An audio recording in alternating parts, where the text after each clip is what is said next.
tarde, galera.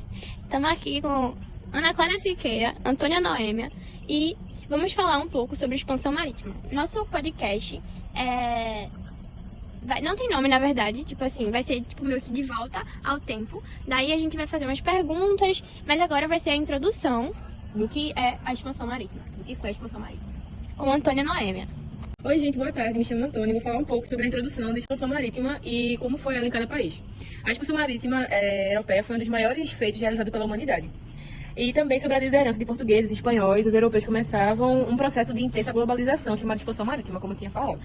Esse fato também ficou conhecido como grandes navegações, que vimos em sala de aula, e tinha como os principais objetivos a obtenção de riquezas, no caso atividades comerciais, tanto pela exploração de terra, quanto pela sua submissão de outros seres humanos ao trabalho escravo. A expansão marítima com os portugueses, eles foram os primeiros a lançar-se ao mar no período das grandes navegações.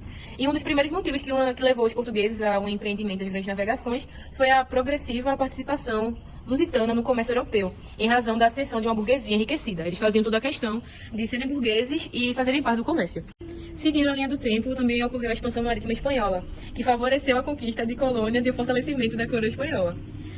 Ao contrário de Portugal, os espanhóis tiveram de resolver vários problemas relacionados ao processo de formação de sua monarquia nacional, para só então empreender a aventura pelos mares. Eles não tinham intenção de empreender um comércio, mas sim empreender as suas aventuras pelos mares. Ao longo de toda a Baixa Idade Média, os reinos católicos de Aragão e Castela lutavam para estabelecer a expulsão dos muçulmanos da Península Ibérica. Seguindo a linha do tempo, também teve a expansão inglesa, que o reino da Inglaterra compreendia a Inglaterra, os países de Gales e uma faixa costeira na Irlanda.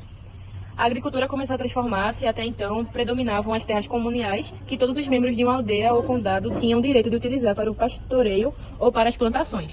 Com o desenvolvimento das manufaturas de lã e nobreza começou a cercar as terras para criar ovelhas. O governo inglês permitiu que cada homem cercasse as terras e tomasse-as como de uso particular. De acordo com a quantidade de terras que usasse anteriormente, esse processo recebeu o nome de cercamentos. Com os mais ricos usavam mais terras, acabaram ficando com mais áreas de pastagens.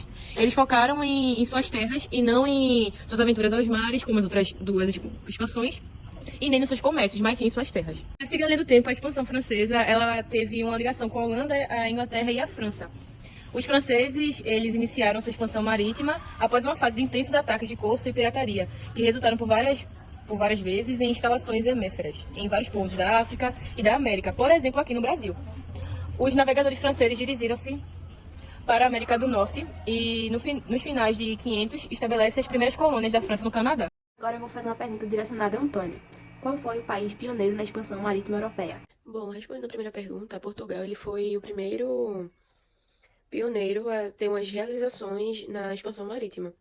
Eles não podiam se expandir pela Península Ibérica e preferiram se aventurar nos mares. Segunda pergunta. Quando terminou a expansão marítima? A expansão marítima europeia foi um período compreendido entre os séculos XV e XVIII, quando os povos resolveram se aventurarem nos mares e aprender mais sobre o mar que os rodeava. Terceira e última pergunta. Quem financiou as grandes navegações? A burguesia, eles tinham um dinheiro a mais, mas eles não tinham poder nem prestígio. Então, o rei e a burguesia, eles financiaram as expedições para a África, para a Ásia e entre outros continentes. Olá, galera.